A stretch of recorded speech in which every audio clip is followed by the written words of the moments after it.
awesome. Man, I got to go after that. Thank you, Annalisa. Wow.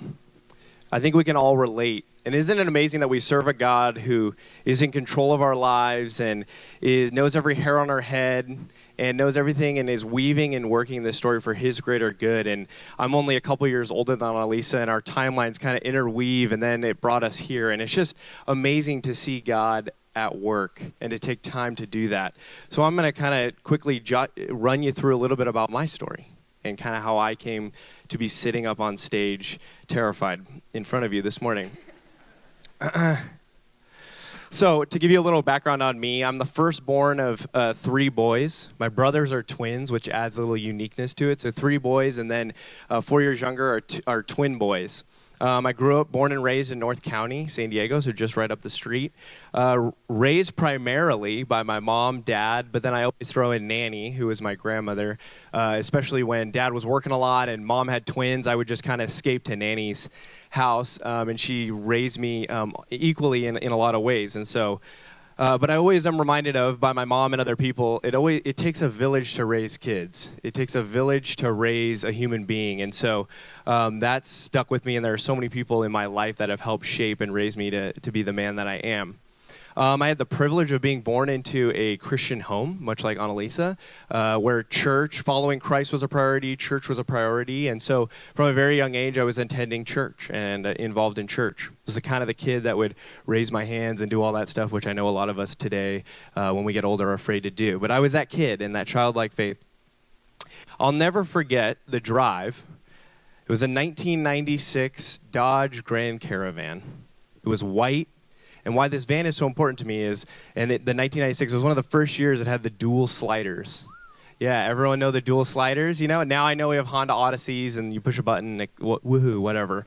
But when we were growing up, dual sliders, us boys, we could just run right through the middle, you know? And it was really exciting in and out. But I'll never forget that drive from San Marcos actually to Escondido to attend a night service, a night church service. My dad, I was 7 years old. And my dad said, "You can ride shotgun."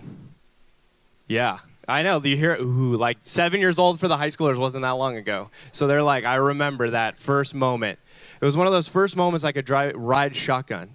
And quite honestly, I felt like kind of an adult, sitting with dad, dialoguing. And I remember in that moment kind of feeling that way, the Holy Spirit just churning and kind of working in my heart.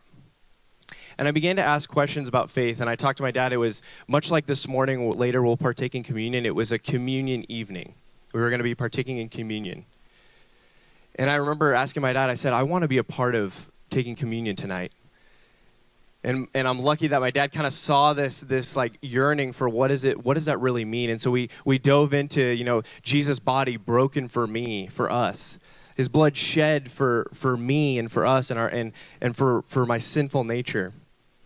And I remember parking in the parking lot, and we're sitting in the front seat, and I'm, you know, in that, you know, captain chair feeling good. And I remember my dad and I praying together, and I prayed the sinner's prayer, and I accepted Jesus wholeheartedly into my heart that day. And ever since, my life's been perfect. No, not true. Not even remotely true. As you all know, and why you laugh. Fast forward to my high school years, and much like Annalisa, my junior high and high school years were an amazing time. I began to grow in all sorts of ways, all different ways. Spiritually, I was growing in my walk with the Lord. I was walking with Him and growing with Him. Physically, I grew about 6+ inches and started to be able to kind of coordinate my body from middle school when I just kind of fumbled my way around everywhere. Emotionally, I was growing as well. I wasn't a basket case anytime someone maybe said something offensive to me. I was able to process my emotions and dialogue with my friends and really be a leader among my peers. I was getting ready to head off to college where I would study business, start a multi-million-dollar sales business, attend my local church, and use all my money to help support that church. And I had this great, grandiose vision of what God was going to do with my life.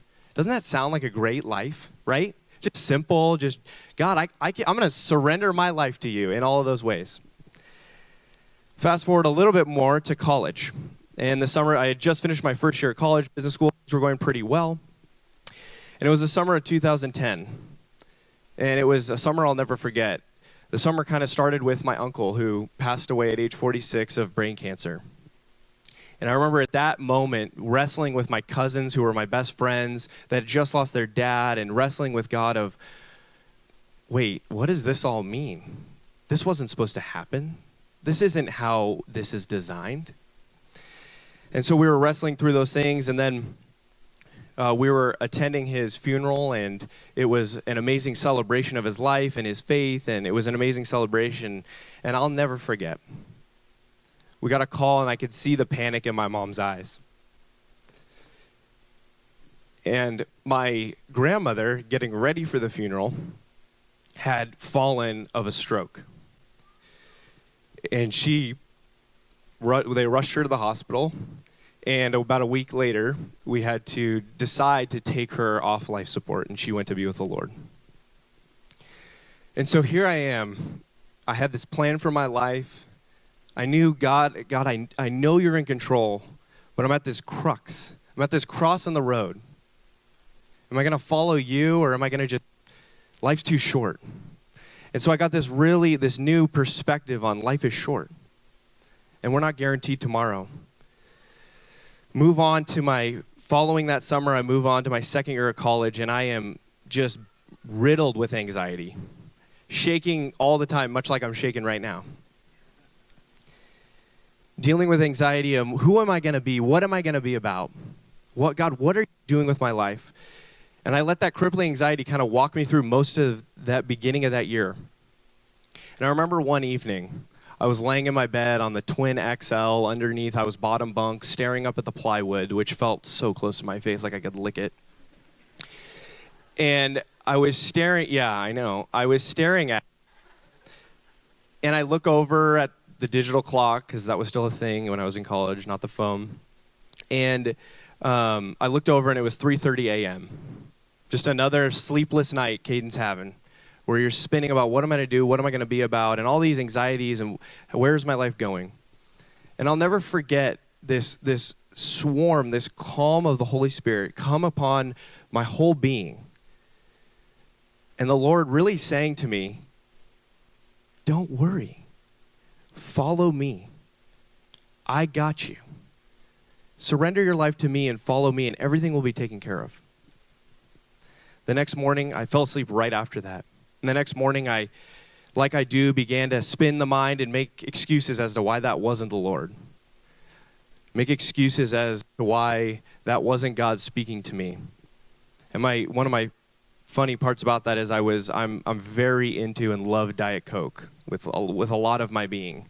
I drink a lot of it, and I was currently in that season on a no soda challenge.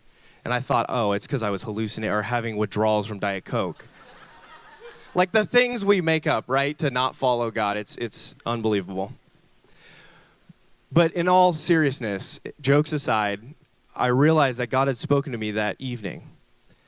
And so later on, and it's amazing how once I kind of took that step of faith to follow God and kind of ditched the 7-8 figure, hopefully salary I thought I was going to make and whatever, and I started following God, he started opening doors.